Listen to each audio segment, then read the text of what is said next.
and welcome to this episode of Unboxing Women, where we explore why women in business are often called such a bitch.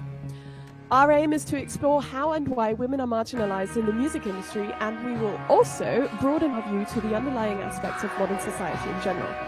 My name is Micah Rose, and I am an independent artist, singer-songwriter based in Germany, and with me is my friend Dana Rex, who is also an independent recording artist, singer and songwriter based in Belgium.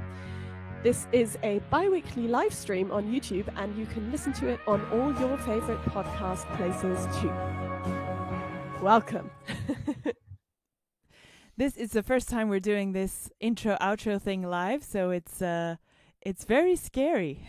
Yeah, I did not look at you. I was like, we got this. This is okay. We got this. So, Micah, tell us about your music. You have some stuff to announce today. Yes! Oh my gosh, I am so excited. I can't even, anyway, so. I know how you feel. I know you know. So I just wanted to make sure you know how I feel, everybody else out there. So basically, I am releasing an EP this year, and the first single is coming out in March, so on the 12th of March. And it's just really exciting because I've got so much planned around this, and it just took so long to kind of figure out what type of music I was actually writing, because I was writing and I was like, well, yeah, it's kind of pop, but it's not pop music from the radio. It's not kind of the normal pop genres. It doesn't really fit into those. So it took me a while, but I have since classified it as lyrical pop. And also, it fits into art pop, avant pop. I don't know how to pronounce it. It's like from avant-garde. Yeah. Avant pop, I think. Avant pop? Yeah, is it that way? I think that's it. That's how I would pronounce it. Yeah. I mean, yeah. So I'm very excited, and it's just a lot happening right now. Yeah. Well, that's good. So, tell me a bit about the process. Did you write these songs alone? I did, yes. I've collaborated before, but in university, actually. I only started songwriting properly in university because I studied music, and we had like a songwriting course and everything, and I think this song was probably just about the third song I'd ever written. Wow. It's not super old, but it's old for, you know how it is. You write songs and you wait, like sometimes you wait years until they make it onto anything recorded. Yeah, I know.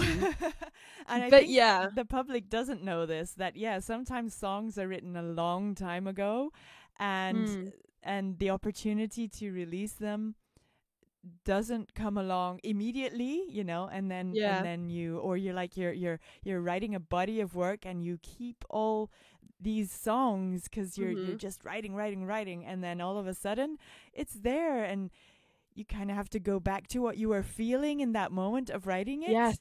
Yes, that's also really difficult, because I recorded this and I recorded it at the end of last year, and I was super excited, and I was just sitting there going like, okay, this is a song about how I felt when, everything is, all of my songs are a song about how I felt, but this is a song about how I felt when I loved somebody who didn't love me back. And it wasn't like somebody who like didn't even know me or hated me or whatever. It was just like a good friend of mine who just didn't feel the same way. So it was a really weird situation, and I was in a lot of pain back then. So it was really weird going through that again, seeing like, okay, this is how you felt while writing it, because you do actually go back to the very moment when you wrote it, when you think about the song, and you're just like, right, I sat there and this is what I was feeling while I was writing it. And it's crazy how it all comes back to you. But it is hard to still capture that intensity then while recording the song, or even singing it live years later, because you become so distanced from whatever happened, that I don't think you'll ever sing a song with the same feeling as you will in the first year after writing it, probably. I think that's absolutely true. And I think also that writing songs is a form of healing yourself, from is the word that I'm looking for, from what you're writing about. Yeah. So if you're writing a song and then you kind of process it while writing, and so the emotion when you start the song and the emotion at the end when you've written the song and when it's finished are already not the same, because you've kind of been able to process and kind of get over it through that music. And that's kind of it's hard to keep that intensity from, I'm gonna write a song about this, and and I'm angry or I'm sad or I'm and keep that intensity. But it's true that it's a good way to just take a moment. You can, I do this in live shows. I'm sure you do. I mean, every singer does this. You take a moment and you say, okay, I'm gonna sing this song now, and that's what it's about. So I usually tell my audience what the song is going to be about, so I can also get it back into that mood to sing the song. Yeah, I think for me, it is the same. I process my emotions and I guess it's one of my coping mechanisms in a way. So the songs that I'm releasing, all except for one, are all about something that was really, really bringing up a lot of emotions, and I didn't really know how to deal, and so I kind of brought out, it produced something. And then what I find while writing songs is, I don't know if this is just kind of a remnant of having been in music uni and being taught that the bridge has to bring in something new. So I don't know if it's just music a remnant, theory, but 101. yeah, because it doesn't have to, like, write your music the way you want to. But I do feel like in my songs that do have bridges, which I think 3 of the 4 do have bridges, they sometimes I can't finish a song for weeks or months because I just haven't processed enough to be able to bring that new emotion into the song in the bridge, the kind of coming at the other end. So sometimes I realized it with the last song I wrote. I had to really just let it sit, go back to it a couple of weeks later, and then I found, oh, this is the direction it's going in. Oh, this is where I am right now. I've kind of come through, or I'm coming through the other end, so I know where I'm going. And I find that is something that I do with a lot of my songs. That is just kind of, it really shows the journey of how I started and how in the end I actually emerged through the story. And it's actually been only this year that I realized that that's what I do with my songs. I tell stories. I'm a storyteller through songwriting, and I think every songwriter to an extent is. Yeah. But I think for me, it just holds a lot of importance, and that's why I also kind of got to the point where I said, all right, well, the story is important. So I was thinking about music videos, and I like normal music videos. I like abstract. I like lyrical. The one that Donata had. Her lyric video was really cool as well. But I was just thinking, it just doesn't fit. It just doesn't fit my music right now. And I wanted to express it in a different way. So I was thinking, all right, so this is lyrical pop. wouldn't this fit lyrical dance then? Yeah, absolutely. Good idea. So Yeah, you're gonna, it's all planned? You're gonna do a music video? I am, yes. I'm going to do at least the one, and I'm actually going to be crowdfunding for the other ones as well. So hopefully I can get enough together to do all videos. But I'm definitely going to start with the one for the upcoming single. And I'm already working with a choreographer and a couple of dancers, and it's really exciting seeing it all come together and just kind of talk about how perspective in videography makes such a difference, and how you can shift with movement and bring in new stuff through dance. And I'm very excited. I'm very excited. There's so many talented people involved already. I don't even believe it's happening. It's crazy. And are there any ladies amongst those talented people? Yes. So my choreographer is a woman. I used to take dance classes from her. Now through COVID, it's a little bit more difficult. I need to take part in the online classes, to be honest. I just haven't been. But yeah, no, she's called Fritzi, so she's also based here in Hamburg with me, and I just really like the way she takes and interprets songs through her dance, because lyrical dance focuses very much on the words. So like normal contemporary dance or jazz dance or modern dance, I love all of those dances, but they often focus on the beat or the rhythm or what an instrument is doing, while lyrical dance focuses on the rhythm of the vocals and what the lyrics are actually saying. So if the vocalist is doing something slightly off rhythm from what the actual song is doing, then the dancers will follow that. And I find that creates such a nice kind of tension with the rest of the kind of, with all the visual aspect, and it just kind of emphasizes things that the singer is trying to emphasize, that just fits really well with the storytelling premise of my songwriting. So yeah. Ooh, excited to hear this. So yeah, when can we expect all of it? Well, the EP is coming on the 12th of March, and sorry, not the EP, the single. This is what happens when you think too much. No, so the first single is coming on the 12th of March. I've already announced the name. Ooh. So the name of the single is Your Smile, and we'll have another single coming out a couple of weeks after that.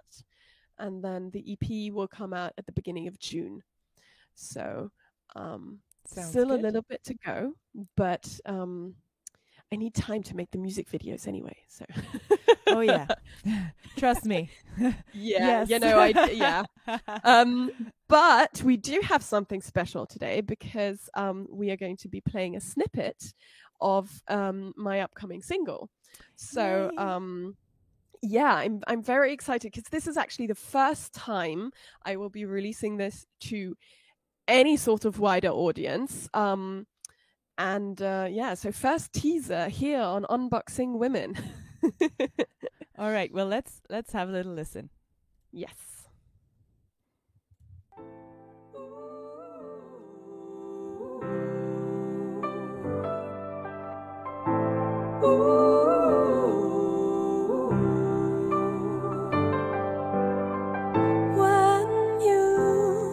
Around, the only thing you see is her. She's got you bound, although all she caused was hurt. And when I try to hold out my hand, I know that you don't understand.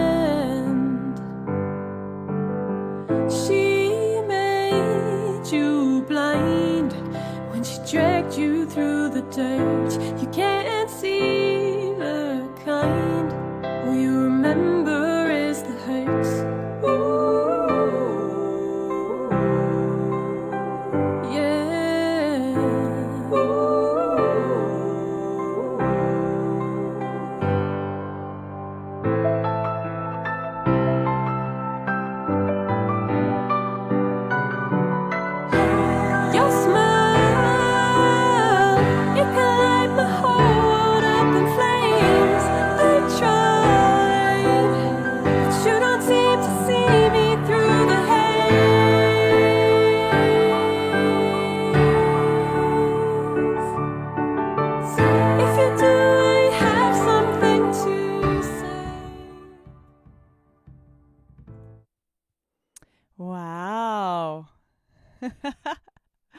That's amazing.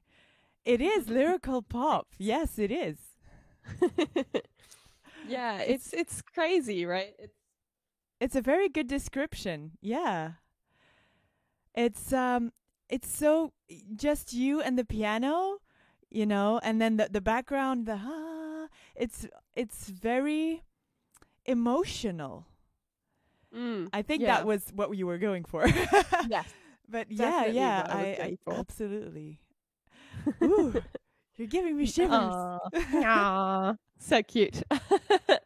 Yeah, no, it's I just love how it's turned out, because I mean, I went into the studio with a piano track and some guide vocals and ideas of what I wanted. But this was was it the first one we did? Yeah, it was one of the first songs we recorded, and it's kind of like the first time going into studio with a producer, telling them what you kind of want and sitting there thinking like, I'm not explaining this properly and I don't even know what I want, but I know a feeling. And that's kind of how I work. I know it's supposed to feel like this. So how do we get this to feel like this? And I had a couple of specific elements I wanted in there, which come in later in the song. But yeah, so it's just, it's amazing how when I went out of that studio, I was just like, wow, this is a finished song now, and it feels great. It's amazing, yeah. And so your producer, that was, I remember you telling me that was a man, right? Yes. My producer was Jens Luck. So, all right, yeah. And then, so you play the piano. You write with the piano. Yes. All right. I write on the piano, mainly because I don't know. I can play the guitar a little bit, but I find it harder to kind of improvise on chords. The piano is more visual to me because it's literally beneath my fingers, so I can be like, all right, I can just kind of shift. And I learnt to just through improvising in uni to kind of find chords no matter where. They don't always sound great together, but they're a chord. And you know, I know where I've gone wrong, and then on a guitar it's just kind of like you'd have to look down like this, and then it's harder to figure out what is what. So yeah, I write on the piano, and it depends really how I start. I don't know if you have this, you probably do, but some songs, like, you start with a melody, some songs you start with lyrics, and some songs you start with chords. So it's actually, this song was made up of the bridge of this song was actually written in, I don't know, it was the start of a different song, or in a different song I was writing but didn't finish, and I was like, this doesn't fit, and then I wrote this song and I was like, this fits perfectly. I have that too sometimes, that you kind of, you know, Frankenstein two songs together. Yeah. But it just fits. And it's really weird because it's like you were writing this one part and then another day you think you're starting another song, but it's actually, you know, a continuation or like it's strange sometimes how that works out. It's your mind kind of going on and being like, yes, this, and then you think it's like something new, and actually it's just like, no, it belongs to what your mind was doing yesterday. It's just had some time to sleep on it. Yeah, you're still processing this thing. It's not gonna go away soon. Yeah, it's insane. All right, well, tell us a bit more about where can people go to your crowdfunding campaign? How can we find that? Well, the crowdfunding campaign, I'm going to launch it within the next week or so. You will definitely see that on my Instagram and on my Facebook page. So, and maybe even on my YouTube channel. So if you don't know, I have a YouTube channel as well. I have old baking videos on there from about 5 years ago. So if you want to see me bake some things, go look at them because it's hilarious, and I'm not taking them down. I refuse to. No, don't. No, that's so cool. Yeah. So, my failed YouTube career, but Micah Bakes. It was actually called Baking with Micah. Oh, there you go. So we're gonna revive it. We're gonna revive it. Yeah. So the single is coming out across the board everywhere. So it's going to be on Spotify, iTunes, Deezer, Tidal, etc., etc. But the crowdfunding, like, keep a lookout in the next week or two. Just go follow me on Instagram. Follow her on Instagram and Facebook. Yeah. Yeah, I'll post when the link is ready. We'll put it in the description below, so you can just go to the description and find it easily. There you go. All right. But yeah, I'm so excited. Yeah, I bet you are. I'm excited for you. Yeah, I mean, your music's out now. You've got your first single out. Well, not your first single, but your single of the upcoming EP stuff. Yeah. Yes. It stays very exciting when a song is coming out, even though you know kind of the process by you know, you're a couple of songs in and then you know how it goes. It's still super daunting, really, because you're going to show your baby to the world, and you just hope that people love it and can use it like you know, like you meant it to be meant for healing, or for, you know, emotion, or for bringing people together, or for helping. It's, you know, it's just very, very exciting, that whole process. Well, like I have a business coach, and well, she's more like vocal coach friend / business coach, but she always tells me, she's like, this is no longer your baby. As soon as it goes out into the world, it is no longer yours. No, it's everybody's. Yeah, that's the beauty of it. Exactly. Yeah. So it grows. It's grown. It's out of the house. It's gone. And you can stop obsessing about it. It's gone to uni. Yeah, it's gone off to uni, or for the Americans, college. So yeah, it's quite incredible. You just need to kind of release it and be like, I hope this helps somebody, and I'm sure my music will help some people. I just hope it reaches enough people to help the people who actually need to hear this right now. So, well, I think the people who need it will find their way to it. It's true. Yeah. All right. Well, that's all for today. Thank you for tuning in. Oh, I need to do the outro thing. Oh, yes. I knew something was going to go wrong today. It's not wrong. It's all planned. All right. This was planned. So let me start again. Yeah. All right. So that's all, folks, for today. Thank you for tuning into Unboxing Women. Be sure to connect with us on the socials, and which you can find in the show notes as usual. Send us a DM or let us know your personal experiences with the hashtag #SuchABitch. Next week we have a special guest on the show. Kate O'Donnell is joining us to discuss everything about being transgender in the entertainment industry. So do tune in for that. Yeah, it's going to be so interesting. So my name is Dana Rex, and I've been chatting with Micah Rose. This is a bi-weekly live stream on YouTube. You can also listen to the show on your favorite podcast platform. Thanks again for listening.